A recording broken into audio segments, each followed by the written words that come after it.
Okay, guys, let's talk about buyer agreements in the real estate industry because there has been a ton of misinformation about this all over the industry. And recently, Leslie Machow, the senior general counsel for NAR, came out and talked about this on a podcast and covered all these things we've heard about because at the NAR settlement, we heard there was a motion passed that you couldn't do buyer agreements on individual properties or anything like that.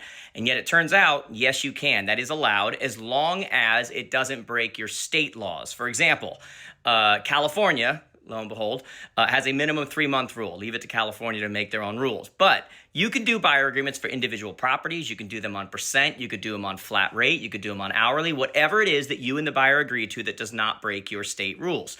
Now, what you can't do is you can't share that information with the listing agent. So they can't be requesting a copy of your buyer's agreement so they know what to pay. That's not allowed. But the question everybody has is, can you amend the buyer agreements?